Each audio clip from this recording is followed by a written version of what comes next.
Well, the thing was, as captain, I knew I had a responsibility to.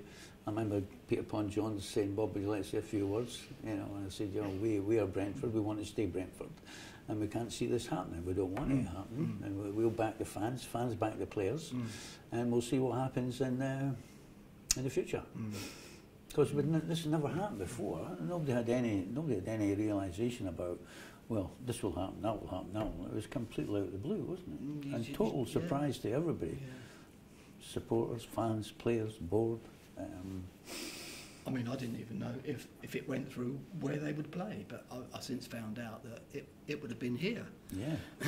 So, and they would have developed Loftus Road, housing, probably get 1,000 units and all that, you know, to there, and then they'd come and play here. And that would leave us where? After the meeting, it gradually grew in momentum. More and more people got involved. Well, we couldn't let the club die.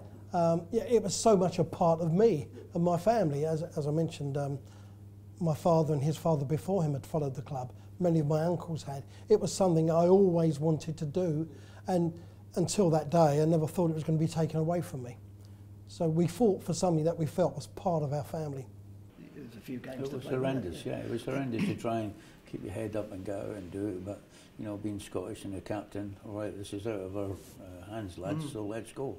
I mean, that was the Southend United. I think it was 10,500 and something or other, which was about double the normal gate, that sort of thing, which, you know, obviously these weren't regular supporters, but it just shows to show how people did pull together. They all came in, you know, to support them in this real time of need, you know.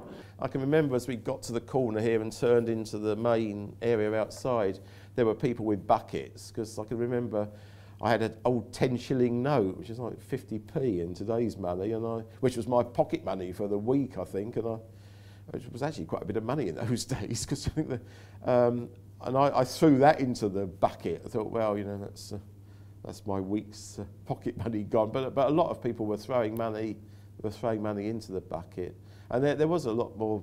Yeah, I mean, I did come out feeling a lot more positive, because I think we all felt at that stage there's obviously a lot more people really care about this than perhaps we might have thought. On the 30th of January, and it'd only been running for about 7 days, they'd already raised over £1,000. So in those days, some of the players had club homes.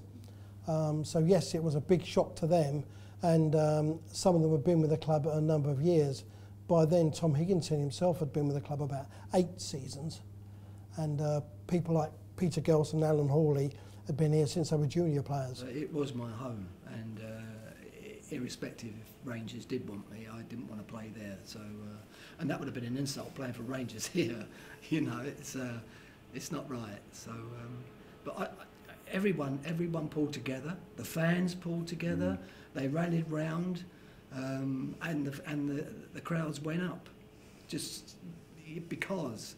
And then the club issued shares, which you could buy to, and my dad and I both bought £2 worth, I think, or something. I don't know. They weren't very expensive shares, but we both bought shares in the club. You know, people talk about football fans, but I think Brentford fans really are quite unique.